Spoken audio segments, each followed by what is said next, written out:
All right, we're going to talk about trimming Wright stuff models.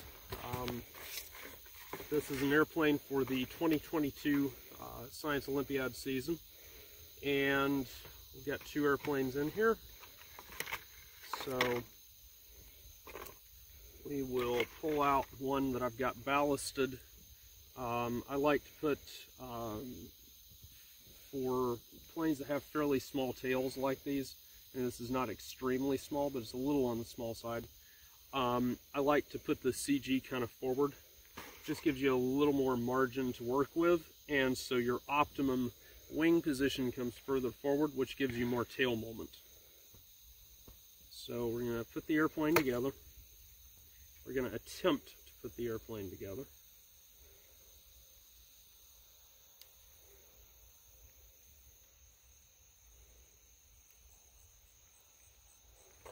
And then wing slots on like so.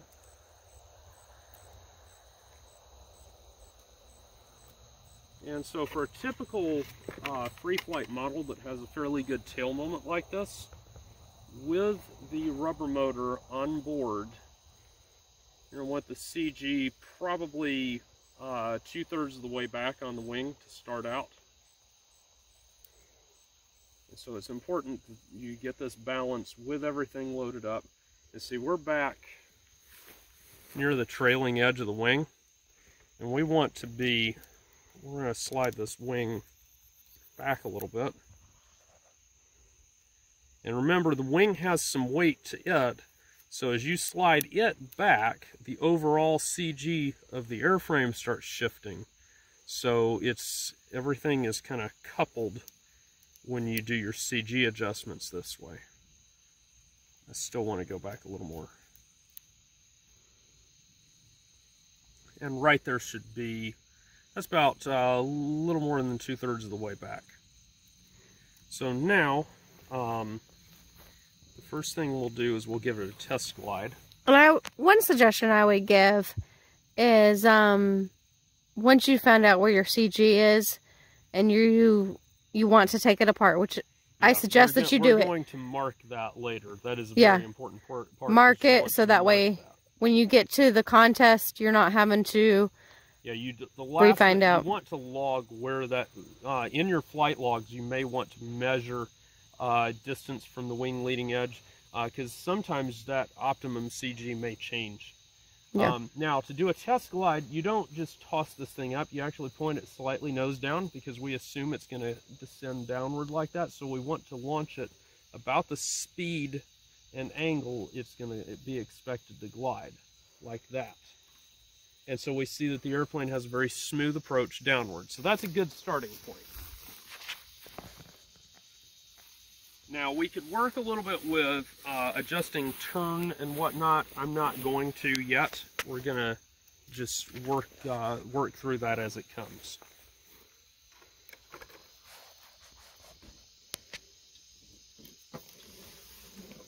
So I'm just going to crank in one row of knots on here, just enough to get a little bit of a climb going.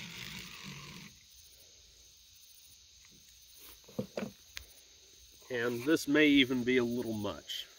This is a loop of 3/32, which is fairly energetic for one of these. And so, again, I've made no adjustments, so it's probably not going to turn correctly or anything. We have no stab tilt, no wing wash or anything. Okay, so we see the airplane kind of dove in a little bit. Turn looked all right. So we'll see about that one. All right, so since the airplane dove in, there are two things you could do. You could start cracking your trailing edge on the stab to shim it up, or we can try shimming the leading edge of the wing up. Because I don't really want to move the CG forward, aft, because I don't think that's the correct solution.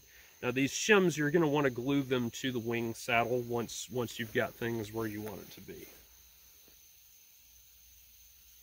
And we're still diving in a little bit. Alright, so I'm going to stick another shim under here. We'll see if we can get away with it this way. We may end up having to, don't need ballast on the tail, live ballast.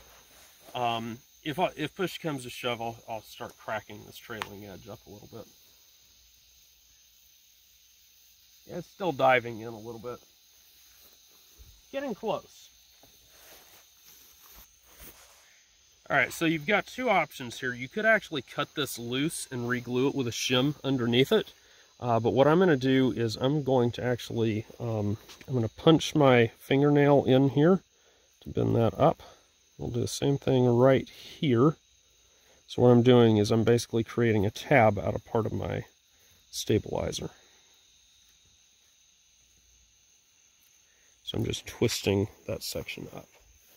Now that's on the outside of the turn. So basically, can you... Yeah, so what you're wanting to do is imagine a line drawn across here, and we're bending that part up. So yeah, literally right in front of this rib right here. Yep. Is where you want to break it, and then actually crack the rib a little bit. And I did it on the right side, so since the airplane's turning to the left, it gives me a little bit of right roll trim. And looking a lot better. So we'll wind it up some more. Alright, so we're wound back up, so hopefully things will go smoothly here. And we're still zooming around a little bit. Looking a little better.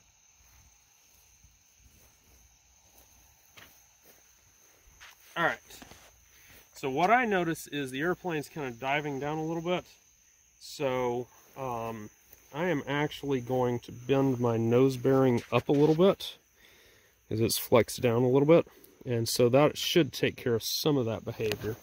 I'm also, just because I think it needs it, I'm going to bend this side of the stab up a little bit as well. Which side is that? That's the left side.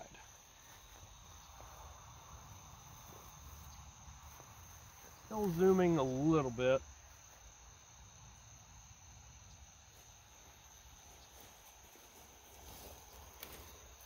Alright, we'll crank in a few more winds here. Alright. I think we're also going to actually have to take some of these shims out because we've got the wing angled up relative to the thrust line, so it's tending to pull down. And for indoor models, it's usually more optimal to have the wing fairly closely aligned with the thrust line. Yep, it's doing exactly what I kind of was predicting. So if you notice, the airplane's flying nose down.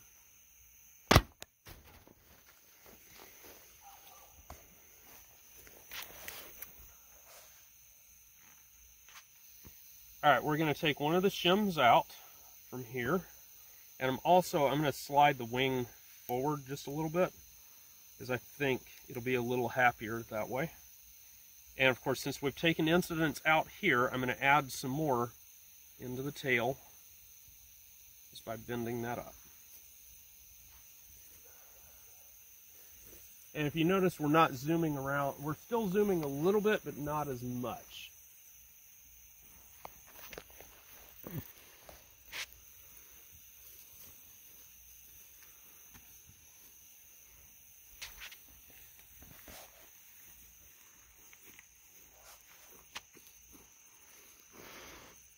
Alright, I'm going to slide the wing forward a little bit more, because I think it wants to come forward some more.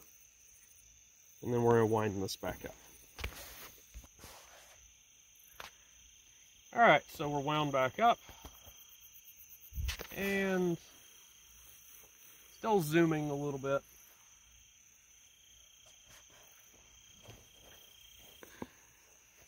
Flying very, very much nose down, and we want to avoid that behavior.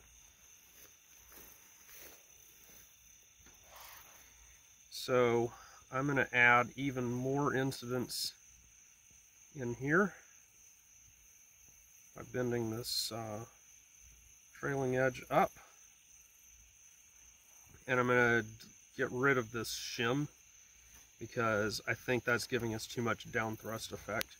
And I'm also going to slide the wing forward just a smidge more. Now you want to be careful as you do that because you're reducing your stability as you slide the wing forward.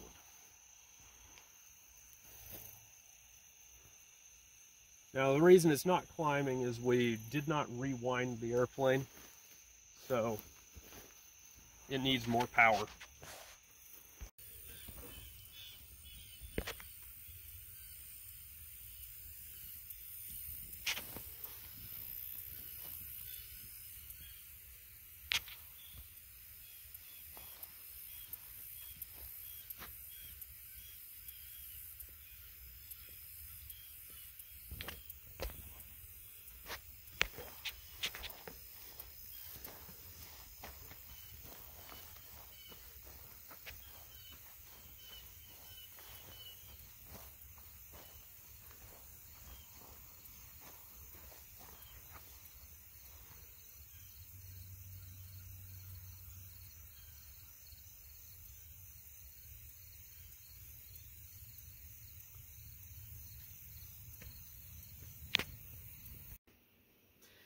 Alright, so on that last flight, I know it got a little dark there, and we'll try to include a flight that's in full daylight so you can see what that looked like. But the bottom line is the airplane climbed away very nicely, and everything looked good. So what we saw was that we started out with a fairly forward CG, and we shifted that back, so my current CG is in fact back here close to the trailing edge, so that's about 85% of root chord.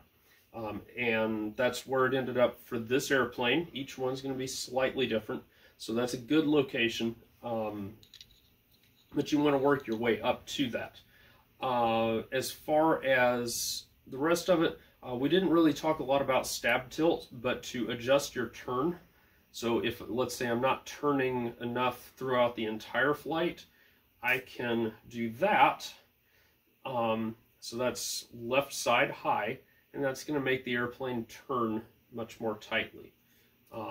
This particular airplane likes to fly with nearly zero stab tilt. I've built several of these, and they all like that. Some of the stingers for this year's rules do like a little bit of stab tilt, just because they generally fly very wide circles otherwise. Other things we noticed is that we ended up taking out all of the incidents out of the wing and putting it into the stab by bending the stab tips up. So not all airplanes are going to want that. In some cases, you'll have an airplane that will tend to climb out and stall at the beginning of the flight, and then later in the flight, it's going to act like it's under elevated, so it's going to fly nose down. So in that case, you wouldn't want to do anything with a stab. You would just want to shim the leading edge, and so that'll give you down thrust effectively so that the airplane doesn't stall as easily at the beginning, but does maintain the nose high attitude later in the flight. Some other things you can do if the airplane stalls straight ahead rather than turning, you could add a little bit of left thrust, and in fact I actually have a little bit of that there. I don't know if you can see how much, but it's the propeller is pointed off that direction, and you measure that with the shaft. You can tell the shaft is bent off towards the left. So those are all various things we can do. If the airplane is zooming around in tightly banked circles, what we would want to do is crack the leading edge of the wing right here and bend just the leading edge, bend it up, and re-glue it there. Don't do anything with the rest of the wing, and that will give you that will raise the leading edge relative to the trailing edge, which is called wash-in, and that will then make the airplane fly more level circles. So I think that gives a pretty good analysis of how to get the airplane trimmed and flying.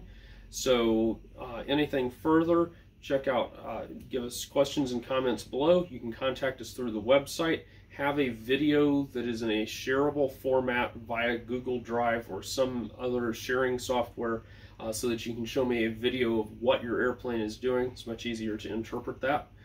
Also, we have some curriculum that is upcoming that will have more detailed information on optimizing the flight trim on these airplanes.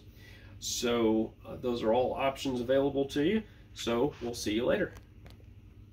Hi, I'm Josh Finn. This is Hope. We are J&H Aerospace. If you like this video, hit the like button. Also, how about subscribe to our channel and check out jhaerospace.com for new free flight products and all of the tooling that you'll need to build them. Thanks for watching.